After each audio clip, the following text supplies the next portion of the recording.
Good evening, ladies and gentlemen. I actually, well, first of all, my name is Chad Novak. I'm here on behalf of Saskatchewan Taxpayers Advocacy Group. However, I was actually hoping to speak before the other two items came forward because it was in the agenda that way, but I should have presumed it would go really way.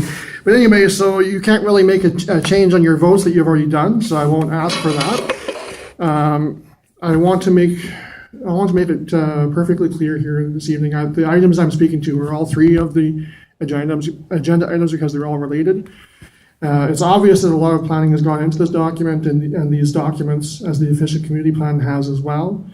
It sounds like at least 2.5 years worth of work has gone into it. It's only fair that a document of this caliber be returned to the residents of Regina for a say on whether or not it meets their expectations from these alleged 2 open houses that happened, or if there are still concerns that need to be addressed.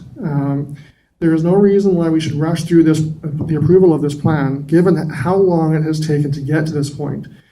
It should also be noted that there are other developments around our city that have been put on the back burner for this project, and it's only fair that they are given priority over lands that, well, until 2012, weren't even a part of the City of Regina, let alone the city's short or long-term plans, thus resulting in the sale by those landowners at that time.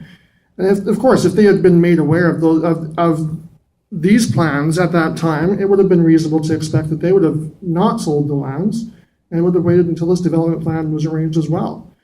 Unfortunately, those landowners lost out on millions of potential profit that these current developers that are reaping the benefits of. I don't know if many of you are aware, but I mean, I won't get into details on here because I might be called out of order or might be pushing the boundaries of conflict or whatever. But the fact of the matter is, the majority of these lands, I will say a majority, I would say probably 3/4 of these lands were actually owned by other companies up until around 2012, 2013, which just happened to also be the same time that the bypass was moved over, thus accommodated this beautifully. And of course, the concept that I heard earlier was that it's so nice to see so many landowners come in together to be on the same grounds. Well, of course they're going to be on the same grounds. They're making millions of dollars off of the backs of taxpayers here. Why are we shocked by this? It's all out there on the public record.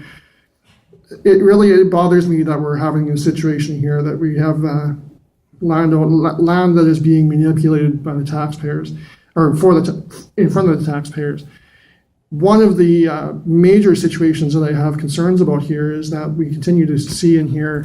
I mean, I've only literally come across this by stumbling across it through the internet. Like the Southeast Regina planning update. This is something that should be going to the public. It shouldn't be held in confidence for whatever reason. I mean, it's a public document. I found it through the Arm of Sherwood. It's things like that. And it talks about stakeholders. The stakeholders are the taxpayers of Regina. The City of Regina owns 200 acres of the whole acres here. As far as I know, the City of Regina is owned by the taxpayers. And thus, why are we not being consulted with this thing? Not just people in the Greens on Gardner, or people in towns, or the future towns there, or Wascana View, or any of this stuff.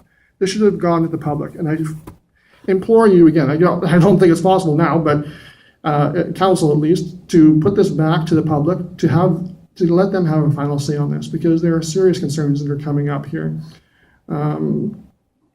I would ask through the chair that if administration could provide the copy of some of these presentations were in the agenda, some of them weren't.